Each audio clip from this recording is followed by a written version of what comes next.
pakinggan ang kwento ng buhay pag-ibig dito sa Jots Love Notes. Tito Jots nga pala ang inyong lingkod. Huwag kalimutan na i-follow para naman updated ka sa mga kwento na iyong mapapakinggan.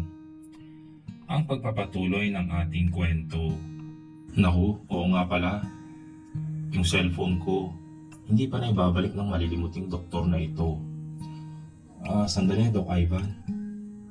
Speaking of cellphone, nasa na nga pala yung cellphone ko?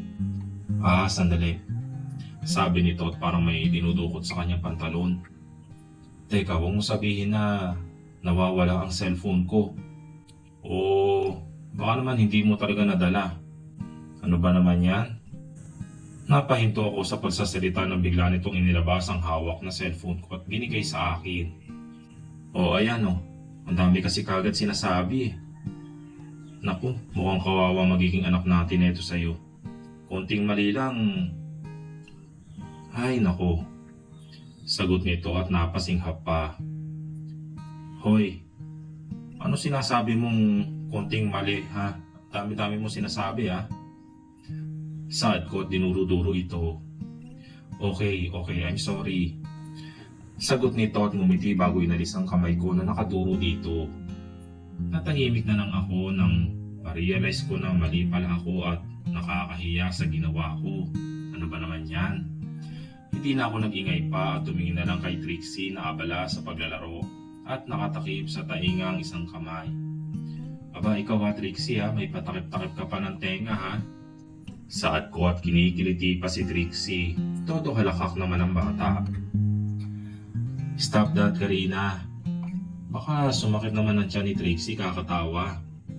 Sabi ni Doc Ivan na nagmamasid lang sa amin. Hindi ko pinansin at pinagpatuloy ang pagkiliti kay Trixie. Wala namang masama.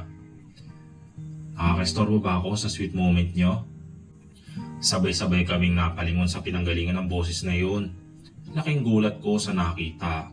Akala ko ba solo namin ang eroplano? Anong ginagawa ni Erica? Siya pala si Erica ang naging best friend enemy ko sa lahat. Bakit ka nandito? Anong ginagawa mo dito? Pagtataka ang tanong ko. Wait ha, uupo muna ako ha. Napagod kasi ako eh. Sabi nito tumupo sa isang upuan na nakaharap sa amin. Bakit ka nandito, Erica? Ano ba ginagawa mo rito? Tanong ni Doc Ivan na nasa tabi ko. Okay, kalma lang. Andito lang naman kasi ako para sa'yo, Ivan, babe. I'm sorry. Kung umalis ako ng ospital, pinutol ni Doc Ivan ang kanyang sasabihin. Hindi na importante yon. Ano, kumusta naman kayo? Matama lang akong nakikinig sa usapan ng mga ito. Sa tingin ko, it's not the right time na makisawsaw ako sa usapan ng mga ito. Ivan's point of view. Hindi maganda to ah. Bakit nandito ang babaeng to? Akala ko kasama niya yung bago niyang boyfriend. Ba't siya nandito? Ano pinaplano nito? Nag-break na kasi kami. Sagot ni Erica at mas lumapit pa sa kinaroroonan ko. Ivan, please, balik ka na sa akin. Promise, hindi na ako uulit. At saka magiging loyal naman na ako eh. Sige na pangako ko sa iyo yun. Saad pa nito at hinawakan ng kamay ko. This time na ako nang napalingon sa katabi kong si Karina. Nakalingon na ito kay Trixie na abala sa paglalaro. Kita ko sa mga kilos nito na nagseselos ito. Pasensya ka na, Erica. Meron na kasi ako nagugustuhang iba eh. Saad ko at inalis ang kamay nito na nakahawak sa aking kamay. Kita ko ang pag-asim ng mukha ni Erica sa ginawa ko. Napadabog pa itong bumalik sa upuan at umayos ng upo na matalim na nakatingin sa amin ni Karina. So siya pala ang napupusuan mo ha? Sa tingin ko naman, maganda naman siya. Pero mas maganda naman ako. At isa pa, siya ang best enemy ko since we were young. Alam mo ba yon, Ivan? Diretsong mapanghusgang saad ni Erica habang hinahagod ang tingin kay Karina. Erica, napahinto ako sa pagsasalita nang biglang sumingit si Karina sa usapan. Well, long time no see, Erica. Ikaw pala ang ex-girlfriend itong asawa kong si Ivan. At saka, bakit ka nandito sa aeroplano na binok namin ni Ivan? To tell you, wala kang mapapala.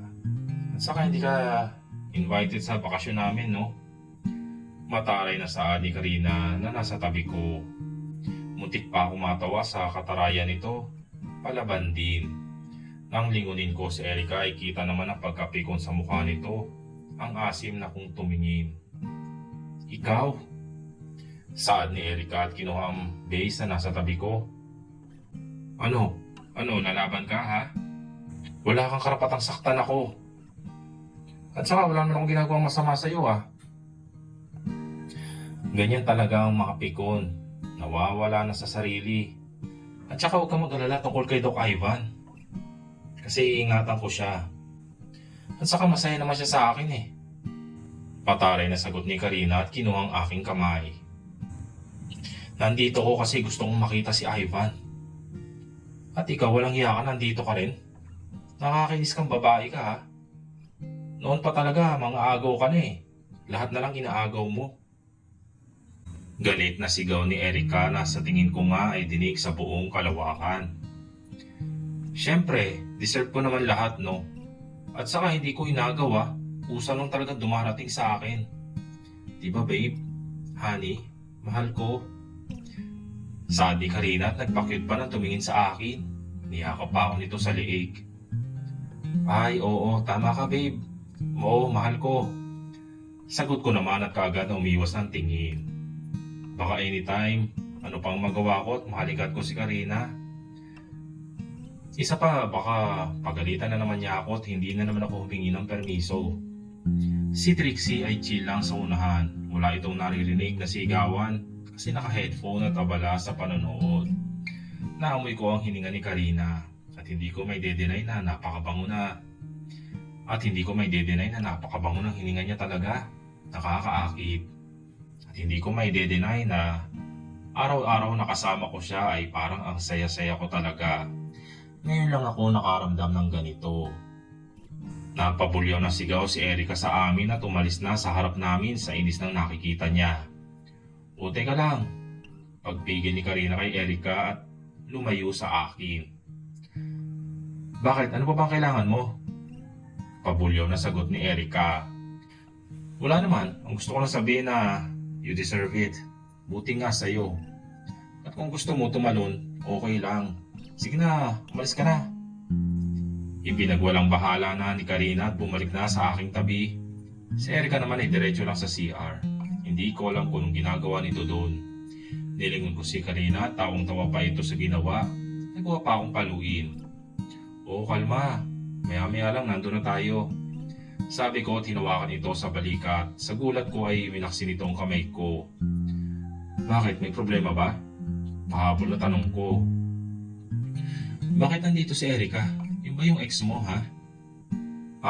Oo. Naku, kung alam mo lang kung bakit siya nandito. Oo, ex ko siya.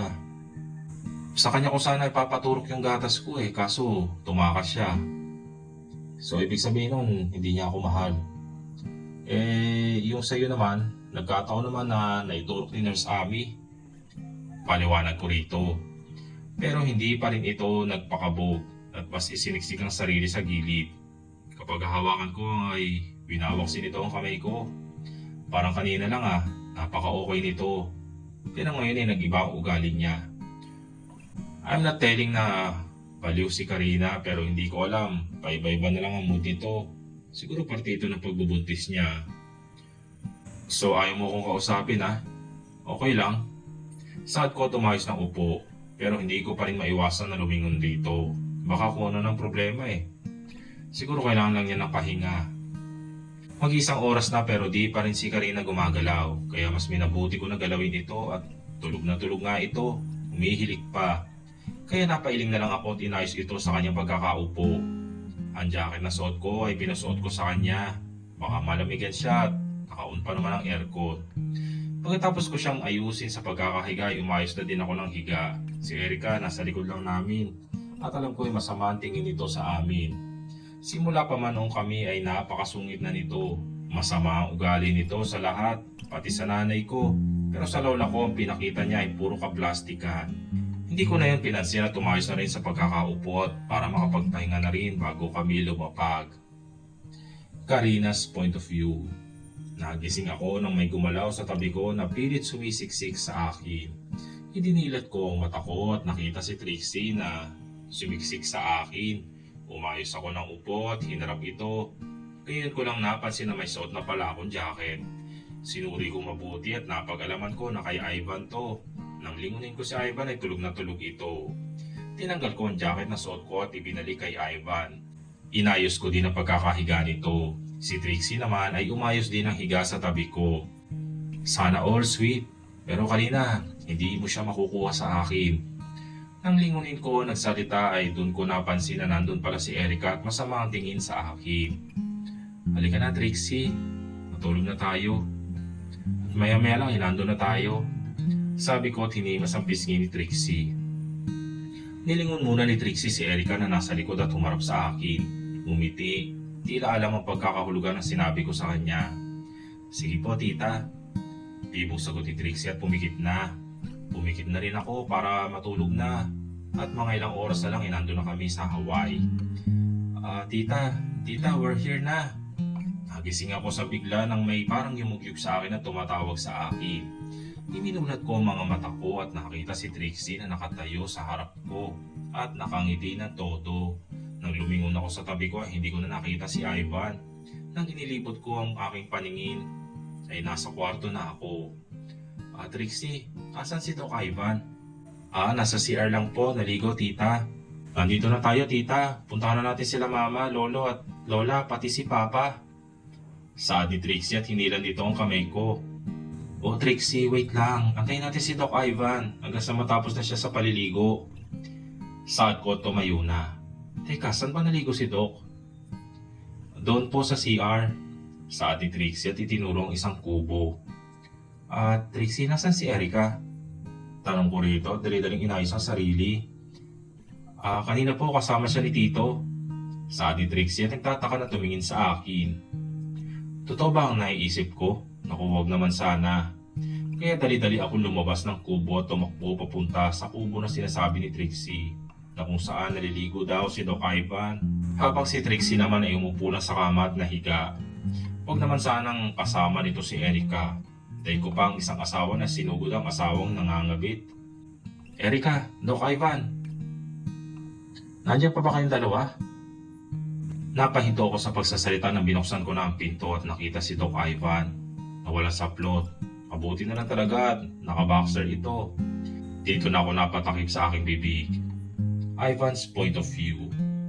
Naliligo ko ngayon sa kubo na nirentahan ko habang si Karina ay tulog pa. Pinabantayan ko ito kay Trixie. Hindi ako sanay maligo na tabo ang gamit. Shower kasi ang kinasanayan ko. Pero wala naman akong choice. Pagkatapos kong maligo ay saka na kami aalis ni Karina para pumunta sa resort na kinaroroonan ng pamilya niya. Puno na ng bulam buong katawan ko, pati mukha ko, kaya hindi ko maidilat ang aking mata. Nagulat pa ako nang biglang may sumigaw at biglang bumukas ang pinto. Kaya napahinto ko sa pagkuskus ng aking buhok. Hindi ko maimulat ang mata ko, pero alam ko si Karina yon. Boses pa lang. Nasaan si Erica, Doc Ivan? Tinatago mo ba? Matapang na sabi Karina at hinila ako. Ha? Ano nangyayari? May problema ba, Karina?